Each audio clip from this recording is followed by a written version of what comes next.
Hey, what's up, everyone? Yeah. As I was saying on my Instagram when I was starting this page, people give me comments on what was an interesting topic for me. You know, I wrote RD for a long time. And a lot of you just wanted to know about my trains, like what I like to write on the most and what lines I like to hit the most and stuff like that. And it really didn't matter to me. If it was a good spot, I'd get it. I did prefer the IRTs more than the BMTs or the INDs. But what I'm going to do is I'll break down my basic routine on how I would hit the insides of the trains.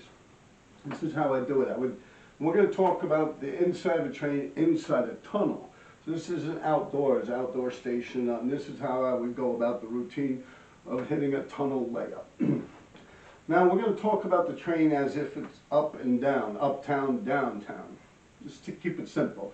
What I would do is I'd get on an uptown train, and where the layup is, I would go past the layup, and I'd look out the window, see how it looks just from a quick view of the tunnel. If there's work bums, if the work bums don't on the train, I go brr, brr, and then you'll know there's someone in the tunnel, you know, only a worker or something like that. You see lights and shit, people banging around.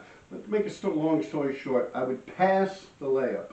I'd go to the next stop up. Now, when I would do that, I would be in the last car. So when the train leaves, it's going uptown. When the doors of the train open, they're going to walk uptown towards the token booth or towards another train that they might be connecting to. So everyone will be looking and facing uptown. What I want to do is go downtown into the tunnel. So I'd wait, see if there's any stragglers, maybe there's a couple trying to figure out what to do or something, you know, blah, blah, blah, blah. But once the doors of that subway closes and the train starts to go uptown, I go in the tunnel, because at that point everyone's already facing this way and walking. To be truthful, the more packed the platform, the better it is. It don't matter. Actually, at late night it gets a little tricky, but like 3 in the morning and shit like that. But this is the basic run-of-the-mill type of a way I would approach it. Now, I'd get into the tunnel. As that train's leaving that station, I'd pretty much jump down on the tracks as soon as I could, because there's lights along the catwalk. I don't want to stay on the catwalk. So as I'm on the catwalk, I walk past one light, it's going to black, and then when I go again, people will see that there's a figure on the catwalk. So me personally, I get off that catwalk as soon as I can, and I get into the tunnel part where the mouth is and the 2/3 rails go. What I mean by the mouth, it's kind of like a doorway where you could cut from the uptown side to the downtown side. I get there, because another train's not going to come for about 15, 20 minutes on that side.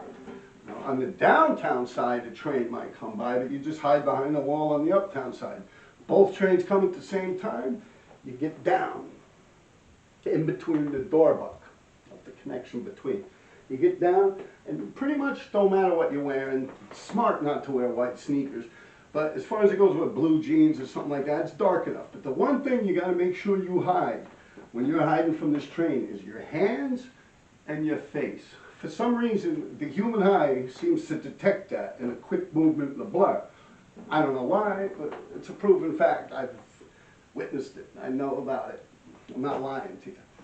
But you hide your hands and face, you're pretty much good. And train goes by, both sides, it don't matter. Hide. And I'd creep up to the train that's parked. Creep up to it, and I'd stop. I'd listen. I'd actually close my eyes and I'd listen. And listen. And hear if I hear any noises that are like natural sounds, organic sounds. In other words, like a mechanical sound should be there. You know, the train will go, it'll do that, you know. You also hear other shit clicking and clacking, but it's normally in a sequence. You know, but you start hearing some awkward shit, that's something weird, you know, that's not normal. Although during a rainstorm, water can drip through the tunnel, go blink, blink, blink, and you know, but you quiet, and you just figure it out. If you hear a strange noise, you creep up on it.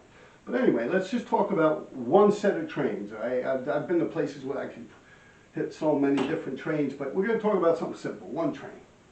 And so I'd creep up to the train, I'd be quiet. Now I'd walk all along the outside of that side to the first car, and then go all the way back on the other side, every so often stopping and listening.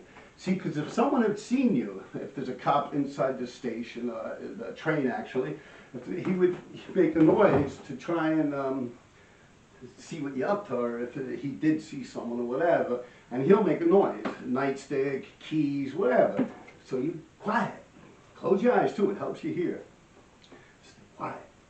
Huh. You'll hear it. If not, you go a little further. So on and so forth. Now, I don't like getting in the first car to prepare my marker. What I would have is these 2 big cans of Marsh ink. Yeah, 8, 9, 10 ounces, I forget. The gold label. Marsh at this point. Flowmaster was out, but when I was really getting into it, Flowmaster had already, like, been no more. It didn't exist. They went bankrupt or whatever. I don't know. I'm not a Flowmaster ologist, you know. But anyway, Marshing. Take 2 cans. Stick one here, one here. Boom. Right? I have a marker. I have a Magnum 44 marker or the Nijis, any of these old markers, Pilot. You know, I rip everything out, including the plastic piece. Just stick a chalkboard eraser in that shit. I wouldn't even get rid of the cap. And just stick a chalkboard eraser I'd steal from the public school system, rip it off, stick it in there. I'd squirt the ink. Now these Marsh cans of ink would come with this little cap that you would screw on it. It's got like a little funnel. So, you know, I'd squirt it and fill it. We'll get to that. Anyway, what I would do is, I'd always walk past that first car and I'd go in between cars because that door is always locked 100%, no ifs, ands, or buts about it. The rest of the doors might be open, might not be. You have keys and stuff. But anyway, or you don't have keys. But what happens is you don't want to go into that car and have a fucking problem because the only way out is the way you just came in. Unless you could get to the seat and pull the lever, it's bullshit. Just stay out of that car. What I do is I go to the 9th car. I'd sit down near the conductor's booth, prepare my marker, like I said, I'd squirt all the ink into it. Now sometimes for a cap, what I would use is like a mouthwash cap, like Scope or something like that. And you couldn't just use that because the ink will melt the plastic. So what I would do is I would actually wrap a little tin foil around. Yeah, we were creative. So this way, you know, that would be my cap. I didn't even need a cap. I keep that shit so wet anyway. By the time I'm done, the thing's garbage, you know. But anyway, it's for 10 cars. So then, after I fill it up, quiet, listen, I'd pretty much just go about my business writing graffiti. RD, RD, RD357, RD, RD, RD, RD, you know. Normally I get about 25, 30 tags in a car. Go to the next one, do the same thing. Go to the next one, do the same thing. So on and so forth. And now that's the indoor time. Then I would pretty much get out of the place when normally go back exactly the same way I got in there. Pretty much the same routine. But this time when I'm getting on the train, I'll go the other way. The downtown side when the downtown train pulls in. When the downtown train pulls in, I'd be waiting, hiding, in between the uptown and the downtown on the track. As soon as that train pulls in, I jog up, I get up on the catwalk. As soon as them doors open, I'm walking right along next to the train like I just got off the train.